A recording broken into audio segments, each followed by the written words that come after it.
Açıyoruz kapımızı. Nostaljik araçlar. Ciao. İstanbul. To Istanbul, I was never there. You have been before? No, not yet.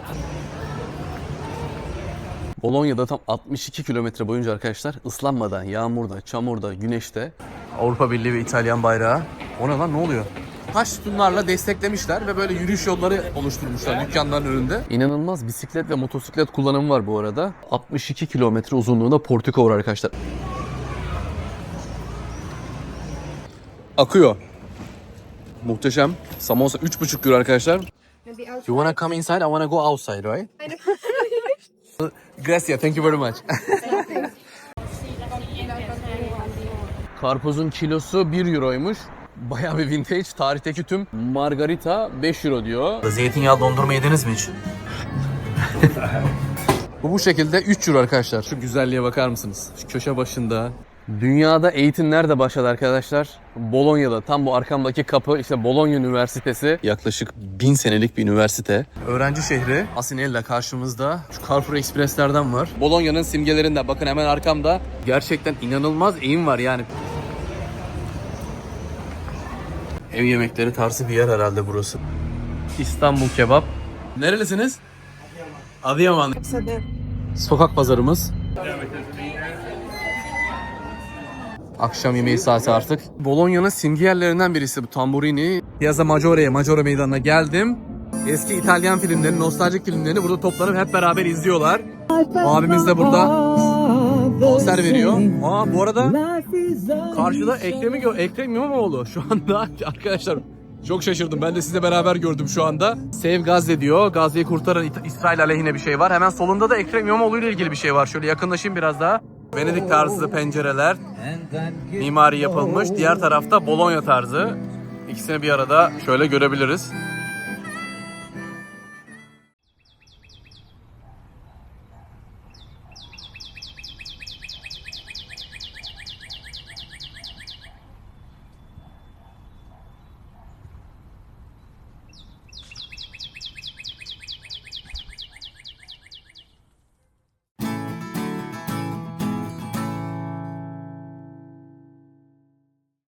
Günaydın arkadaşlar. Bolonya'da ilk sabah, İtalya'da sabah gittim hemen markete alışveriş falan yaptım. Birazdan çıkacağım.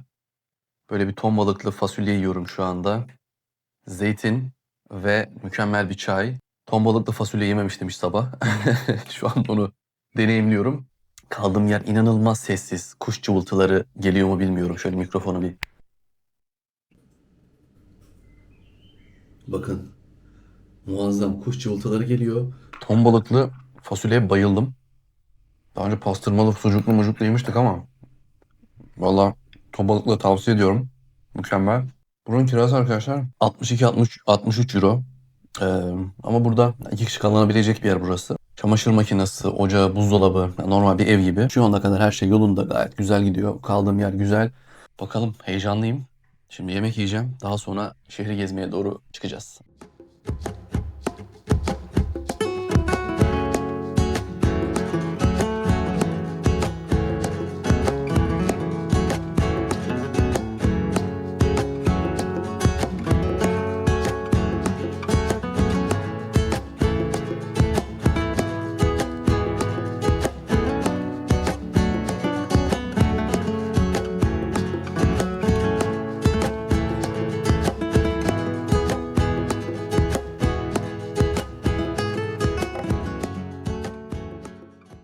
Evet, artık çıkıyoruz Bologna doğru. Böyle burası da tarihi bir bina. Bayağı eski bir bina. Böyle açıyoruz kapımızı. Direkt karşımıza zaten böyle Bologna'nın portikoları çıkıyor. Bologna'daki caddeler o kadar dar ki arkadaşlar. Bakın burası kaldırım. Buradan yürüyoruz. Kaldırımımız. Oh. Abimiz de götürdü önde. Şimdi bu taş sütunların esprisi de şu arkadaşlar. Tarihte şimdi Bolonya'da nüfus artınca binalar, evler genişlemeye başlıyor. Sokaklar da dar olduğu için burada üst tarafları taşırıyorlar. Binaları genişletiyorlar. Ama alttan da tabii geçmek gerekiyor. Onlar da nasıl çözüm buluyorlar? Böyle şehrin her tarafına bu şekilde mimari yapıyorlar. Alt tarafı da sütunlarla destekliyorlar ve böyle portikolar ortaya çıkıyor. Şehirde toplamda 62 kilometre uzunluğunda portiko var arkadaşlar. 62 kilometre. Yani bunların tarihi 11. yüzyıla kadar uzanıyormuş. Orta Çağ'da özellikle artıyor bunların sayısı, portikoların. Zaten göreceğiz yüzlerce daha. Her taraf portiko dolu Bolonya'da. İnanılmaz bisiklet ve motosiklet kullanımı var bu arada. Mimari, tasarım, estetik o kadar güzel ki arkadaşlar. Yani muhteşem. Evet bakın portikolar her yerde. Bunların en uzunu da arkadaşlar 4 kilometre boyunca kesintisiz devam eden portikolar varmış. San Luco portikosu ismi. 666 adet sütun varmış. Onun özelliği de oymuş. Bakalım orayı da göreceğiz.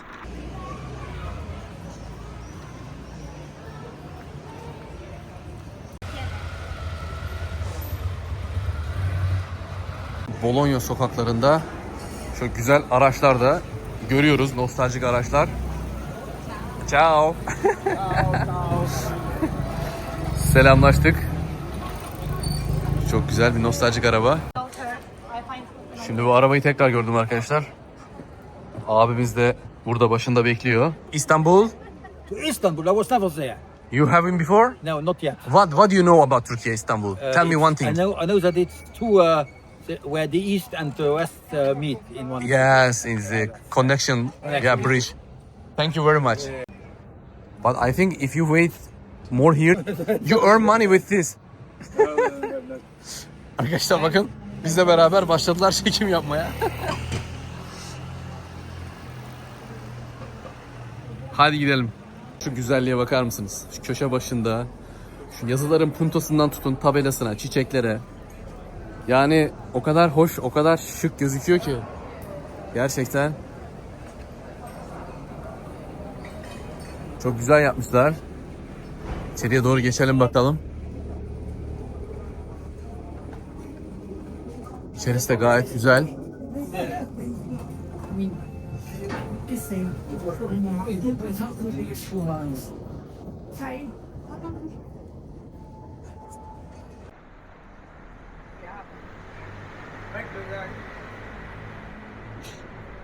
Burada da fiyatlar var.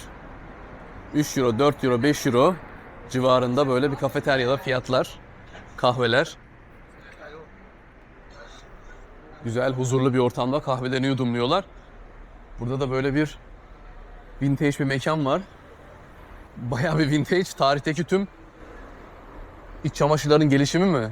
Adlı çalışma mı acaba? Evet, kolonların altından devam ediyoruz. Karpuzun kilosu 1 euroymuş. Yine elmanın kilosu da, salatalığın kilosu da. Abla seçiyor burada. Domates, salatalık. Ne alırsam 1 euro. Terzi var ama burası herhangi bir terziyle karıştırmayın. Burası bir kafeterya. Kafe terzi. Burada bir kuaför, saç kesim, yıkama kesim 12 euroymuş. Fena değil yani. Şimdi burada da böyle bir güzel bir pizzacı var. Bakıyoruz fiyatlara. Margarita 5 euro diyor. Regular olan. Küçük boy herhalde. Büyük boyda 10 euro. Bolonya'da tam 62 kilometre boyunca arkadaşlar ıslanmadan, yağmurda, çamurda, güneşte yürüyebiliyorsunuz. Ve bunlar 2021 yılında da Dünya Mirası listesine alınmış UNESCO tarafından. Mimari estetiğe bakar mısınız? Zarafet, renkler. Dünyada eğitim nerede başladı arkadaşlar? Bolonya'da. Tam bu arkamdaki kapı işte Bologna Üniversitesi. Zaten Bolonya'nın inanılmaz genç nüfusu var. Çok dinamik bir şehir. Avrupa'nın diğer şehirlerine kıyasla burası böyle neredeyse 24 saat canlı market, kafeterya falan bulabileceğiniz bir yer. Nüfusun büyük bir bölümü yani 200-230 bin civarında üniversite öğrencisi varmış burada. Yani nüfusun neredeyse 4'te biri, 5'te biri öğrenci Bolonya'da.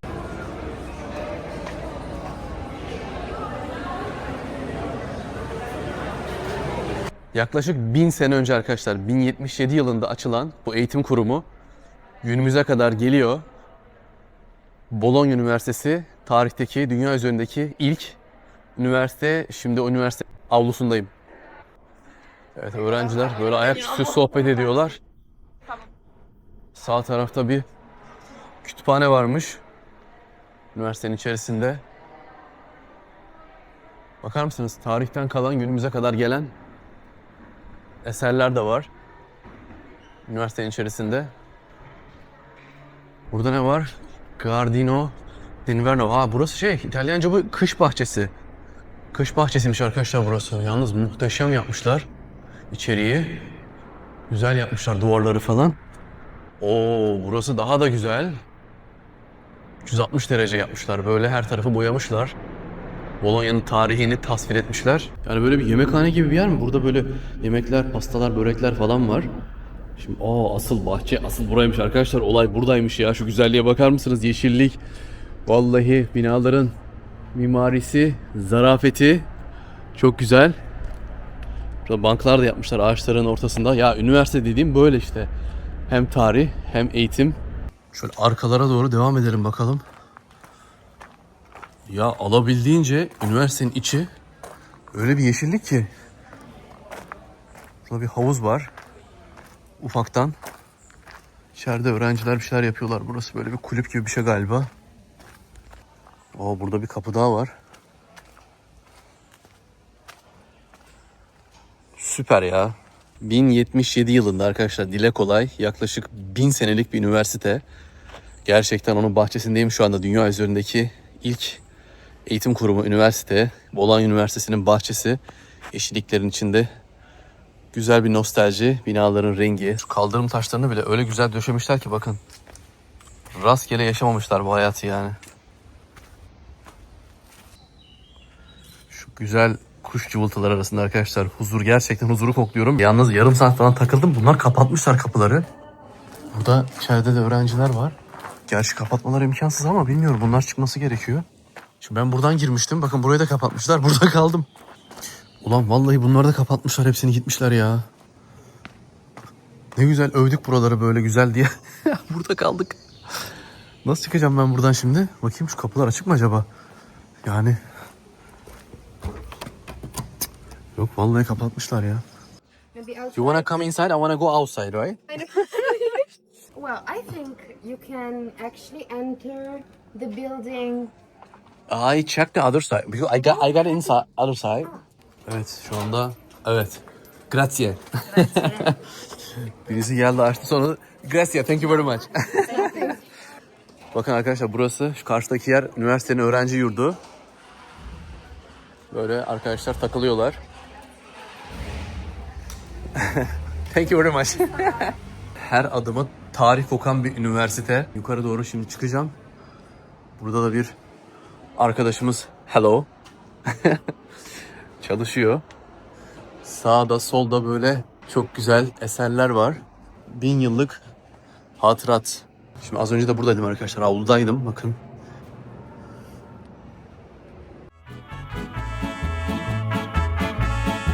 Yo voy a cantar esta canción, yo voy a cantar esta canción para mi gente.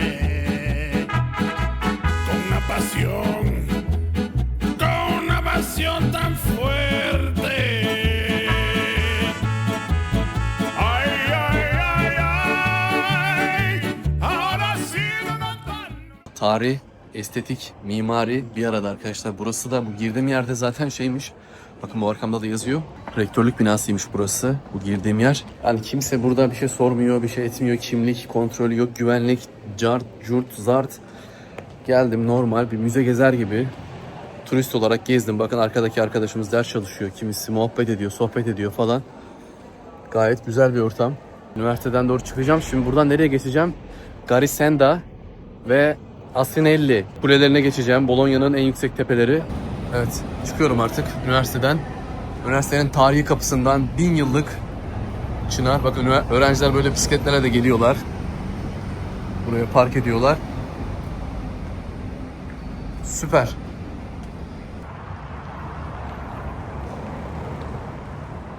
Arkadaşlar her sütunun neredeyse ayrı bir hikayesi var. Bakın bazılarını böyle çizmişler, karalamışlar ama yani orta çağdan günümüze gelen kolonlar.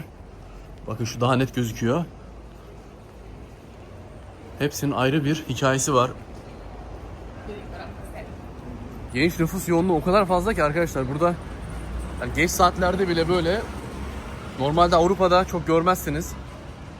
Akşam 9'dan 10'dan sonra. Ama Bologna gerçekten 24 saat yaşayan bir şehir. Öğrenci şehri. Bakın motor kullanım yoğunluğu, bisiklet kullanım yoğunluğu.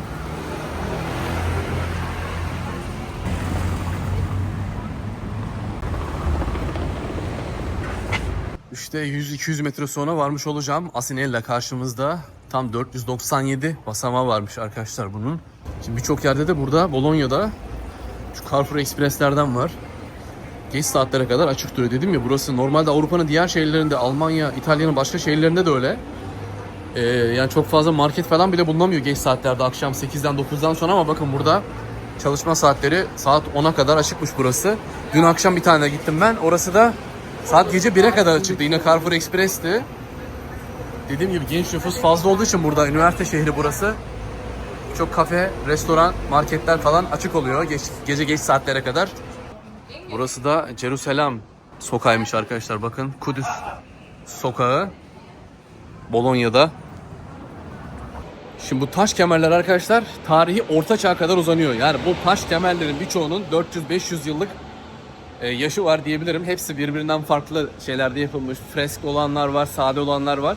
Bologna nüfusun artmasıyla zaten dar olan sokaklar daha fazla kapatılamazmış. Dolayısıyla binaları bu tarafa doğru enlemesine genişletmişler yukarıdan, ama aşağıyı da bu şekilde taş sütunlarla desteklemişler ve böyle yürüyüş yolları oluşturmuşlar dükkanların önünde.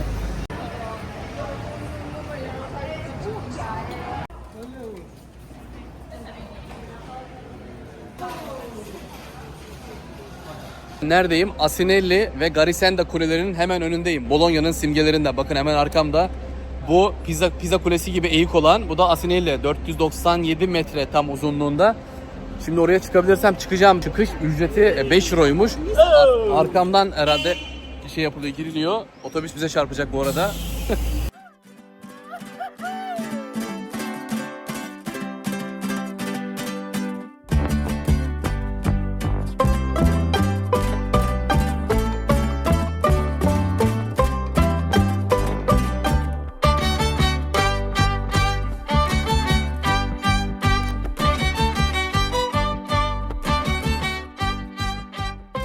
Eğimi gösteren bir görsel arkadaşlar, hemen yukarıda kuleler. Burada da böyle görseller koymuşlar. Şimdi buradan daha net görebiliriz arkadaşlar. Garisenda'nın eğimine bakar mısınız? Şu binayla sabitliyorum aşağıyı, tabanı. Bakın yukarıya. Hakikaten Pisa Kulesi'nden daha eğik. Bizim böyle Ayasofya'ya benzettim duvarın renklerini falan. Asinelli Kulesi'nin şu anda tam ayaklarındayım. Arkadaşlar kapatmışlar. Yaklaşık 1 ay sürecekmiş. Tadilat varmış. O yüzden böyle dışarıdan bakacağız. Asinelli'ye. Dediğim gibi 497 basamaklı merdivene sahip. Yan tarafta da Garisenda. Gerçekten inanılmaz eğim var yani. Bakar mısınız? Yani sıfırlıyorum. Sağdaki Garisenda, soldaki Asinelli. Bakın eğime bakın. Muazzam bir eğim var gerçekten.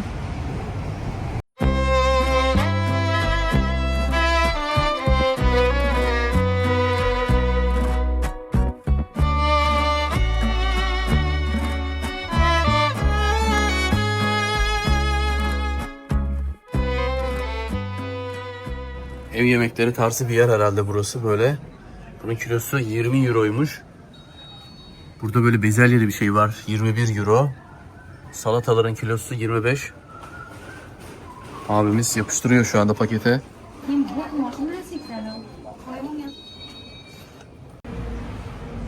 Böyle aparatif sokak lezzetleri de var. 2,5 euro. Şunlar 5 euroymuş sandviçler.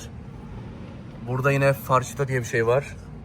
Tavuk mu var içinde? Hindi eti gibi gözüküyor. Hemen karşımızda da İstanbul kebap. Türk müsünüz abi? Ha, eyvallah. Nerelisiniz? Adıyamanlıyım. İsminiz ne abi? Kaç yıldır buradasınız? 2 yıldır. Size mi ait burası?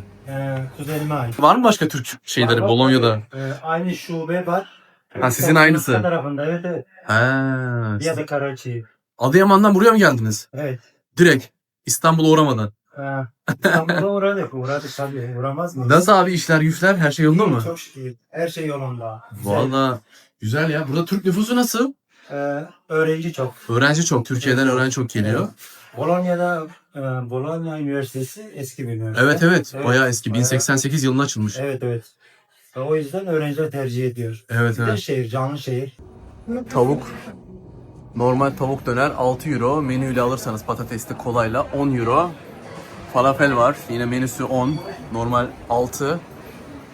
Diğer fiyatlarda böyle. Tavuk porsiyon 8, büyüğü 15. Su 1 euro. Büyük suda, 1,5'luk suda 2 euro. Boğazımızı hemen koymuşsunuz oraya. Ben Diyarbakır abi. Diyarbakırlısın abi, Diyarbakırlıymış. Diyarbakır. Kol böreğim bunlar. Bizim Aynen biz yapıyoruz. siz yapıyorsunuz. Onun nasıl fiyatı porsiyonu? Tanesi 4 euro. 4 euroya geliyor. Tanesi şu sadece şey anladım. Sadece şu. Ha şu 4 euro. Farklı peynirli de etli var, kıymalı. Peki abi bizim şeye karşı nasıl ilgi alaka dönere karşı? İtalyanlar mı geliyor, Türkler mi geliyor, karışık mı? Karışık. Karışık herkes geliyor. Herkes geliyor, evet. Yani şavurma daha çok mu biliniyor, döner mi biliniyor? Döner. Döner mi daha çok biliniyor Bolonya'da? Araplar genelde şavurma diyor. Evet evet. Evet. İtalyanlar.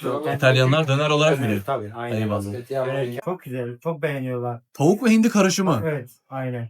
Allah Allah. Türkiye'de ben görmedim. Yani Bolonya'da gördüm bunu. Evet, Türkiye'den gelen arkadaşlar buradan Türkiye'de daha çok beğeniyorlar. Öyle mi? Evet. Gerçekten Vallahi deneyeceğim ben de. İtalyanları bayağı alıştırdık. Seviyorlar, yiyorlar, geliyorlar yani. Sıktık değil mi abi? Evet, Eyvallah. Şöyle hep vereyim. İşiniz hazır. Sen Türk dönercisine gel. Bolonya'da döner yeme böyle samosa ye.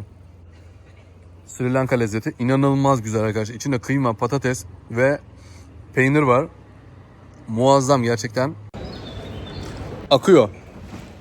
Muhteşem. Samosa 3,5 euro arkadaşlar. Yani bir tanesi de doyarsınız yani.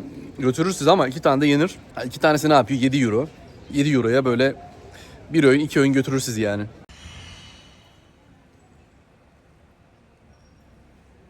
Ya ben Bologna aşık oldum arkadaşlar. Kesin evet şu anda son dakika bilgisi. Yani mükemmel ya gerçekten arkadaşlar. İnsanları, öğrenci hayatı var, canlı, cıvıl cıvıl.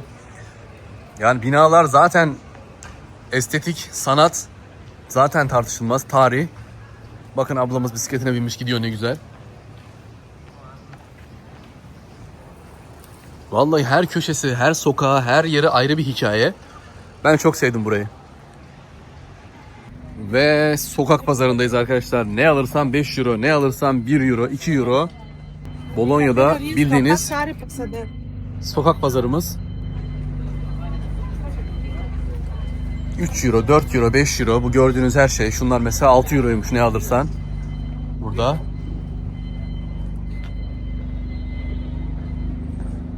Burada 1 euro. Burada da 2,5 euroymuş. Ha 2 tanesi 5 euro. Tanesi 3 euro. Şimdi şehir turuma devam ediyorum arkadaşlar. Hemen sağımda bakın burası otogar. Bolonya'nın otogarı. Burası pek güzel olmamış ya. Eski kalmış. Bolonya'ya yakışmamış yani. Otobüs istasyonu. İtalyan polisi karşımızda. Polizia. Çok seviyorum ya İtalyan polis arabalarını. Polislerin üniformalarını falan. Bütün tren hatlarının buluştuğu noktalardan biri İtalya'da çok. Tren trafiği çok yoğun olan bir yer. Aktarmalar falan buradan yapılıyor. Bolonya'daki tren istasyonu. Öğrenci kaynıyor. Genç arkadaşlar yoğunlukta.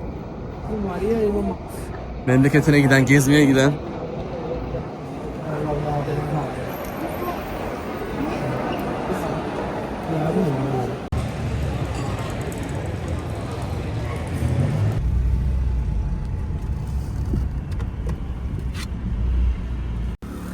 Ve şimdi arkadaşlar nereye geldim? Burada bir nehir var binaların arasında. Çok güzel bir nehir var ve nehrin hemen ağzında da böyle kilitler var. Aşıklar kilidi de diyorlar buna. Burayı böyle kilitlemişler. Birbirini sevenler isimlerini yazıp bakın burada işte Mochi and Julia gibi bir şey yazıyor. Tam okuyamadım ne olduğunu. Tarihleri yazıyorlar ve böyle aşklarını sonsuzlaştırıyorlar. İnşallah hepsi devam ediyordur aşklarına. Bakın göstereyim 12. yüzyıldan beri bu nehir buradaymış arkadaşlar ve 1998 yılında da renove edilmiş burası. Böyle geliyorlar fotoğraf çekiyorlar bunun önünde.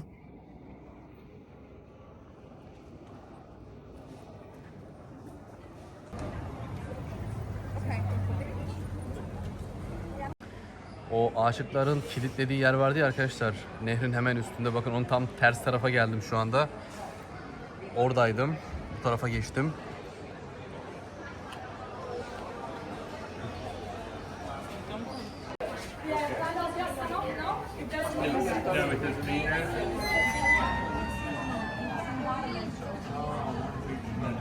Avrupa Birliği ve İtalyan bayrağı.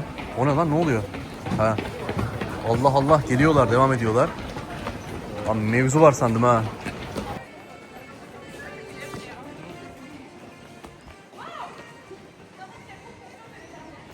Ya şu koşanlardan o kadar çok görmeye başladım ki artık dedim bir şey yapayım yani burada. Özellikle iş çıkış saatlerinde bakın yine bir grup daha geliyor.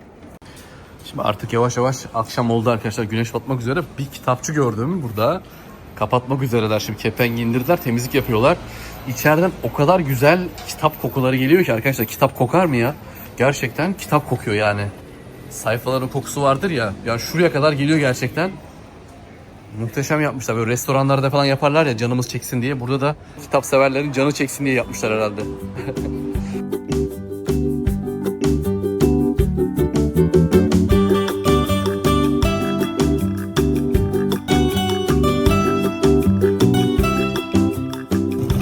Ya sokaklar sıkışık sıkışık arkadaşlar. Bunu bugün gördüm yani gerçekten. Araba park etme yeri yok. Pahalı. O yüzden de ne yapmış insanlar? Bakın yüzlerce her yerde motor, bisiklet. Böyle ufak aparatif şeyler de var. Sandviçler, pizzacılar. Uygun fiyat yiyebileceğiniz şeyler de var yani. 5 euroya, 8 euroya, 10 euroya. Güzel ya, genel olarak Bologna gerçekten sıcak bir yer, hareketli bir yer. Burası Bologna'nın simge yerlerinden birisi. Bu Tamburini, yöresel lezzetlerin, Bologna lezzetlerinin olduğu bir yer ama kapatmışlar. Evet, 8'de kapatıyorlar arkadaşlar. Şu anda 8'i çeyrek geçiyor. Kapatmışlar. Yöresel şeyler var buraya ait. Burası kapanmış ama hemen Tamburini'nin yanında burada bir dondurmacı var arkadaşlar. Her yerde vardır ya böyle bir sıraya geçilen muhakkak bir yer olur. Her şehirde 1-2 yer olur. O da onlardan biri. Bakın içeride çikolata, sıcak çikolata, dondurma falan yapıyorlar. Böyle o kızlar da dondurmasını almış daha önceden. Buraya oturmuşlar, yiyorlar.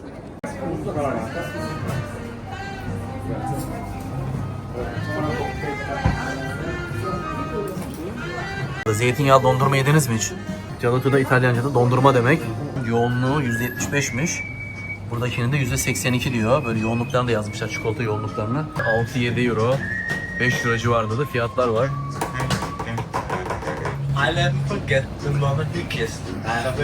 Evet, toparladı, aldı şu anda. Okey. Özel işçilikle dolandırdı. Very interesting. I like it. Arkadaşlar böyle 2 top dondurma aldım ama gerçekten dondurma yani. Muhteşem bir tadı var. Bu şekilde 3 euro arkadaşlar. Bakar mısınız ne kadar güzel bir tasarım yapmışlar. Yani böyle basit dokunuşlarla sıra var yani. Öyle güzel bir yer. Eğer gelirseniz Bologna'ya, mekanın adı bu. Akşam yemeği saati artık. Mekanlar dolmaya başladı. Bologna'nın nickname'i, takma adı ne biliyor musunuz arkadaşlar? La Grassa, şişman, obur anlamına geliyor. Zengin mutfağından dolayı böyle bir isim vermişler Bologna'ya. Ama tabii ne kadar zengin de olursa olsun bizim mutfağımıza yaklaşamaz diye düşünüyorum yani. Şöyle geçelim bakalım altından doğru neler var. Ve artık Piazza Maggiore'ye, Maggiore Meydanı'na geldim. Bu karşımdaki yerde arkadaşlar Bologna Belediyesi'ymiş. Oo, büyük bir sahne de var sol tarafta. Hemen kilisenin önünde. Büyük bir meydan. Burada herhalde bir gösterim olacak. Ha evet. Burada film gösterileri oluyormuş arkadaşlar. Bakın şurada zaten yazıyor şeyler.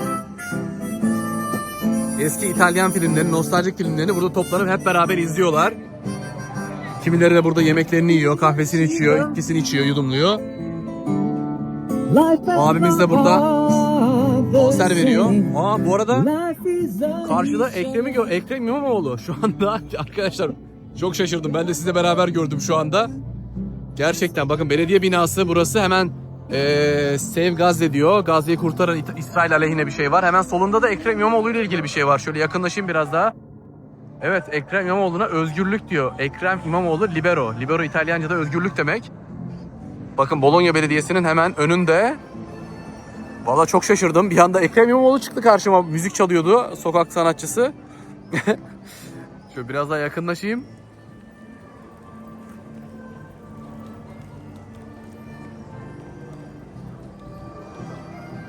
Şimdi bu belediyenin binası demiş ki arkadaşlar, belediyenin bir tarafı, bakın bu taraf Venedik tarzı yapılmış. Venedik tarzı pencereler, mimari yapılmış. Diğer tarafta Bologna tarzı. İkisini bir arada şöyle görebiliriz.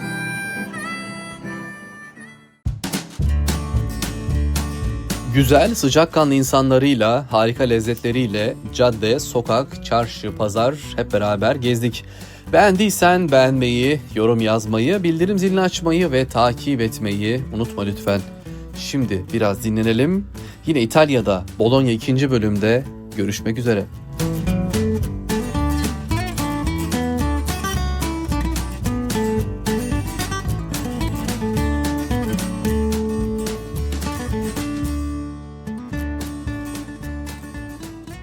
Dünyanın en uzun taş sütunlu yolu arkadaşlar. 666 adet. Yaklaşık 3.8 kilometre uzunluğunda.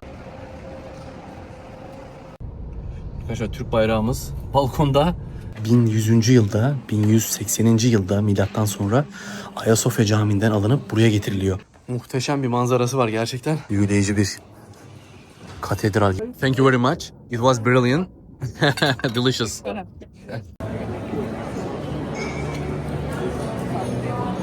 Birazdan film gösterim başlayacak. Nostaljik İtalyan filmleri. Kapısı da bu şekilde bakın. Buradan basıyorsunuz zile. Hemen üstte biraz daha uygun. Bu 40 metrekare 174.000 euro. Mortadella inanılmaz lezzetli bir şey. Yani şu anda 32 derece dışarısı ama inanın çok serin. Bu da arancini. Virgin Mary diye geçiyor İngilizce'de. İtalyanlar Madonna diyorlar. Altılı kolalar arkadaşlar. Coca-Cola'lar 5.82 euro.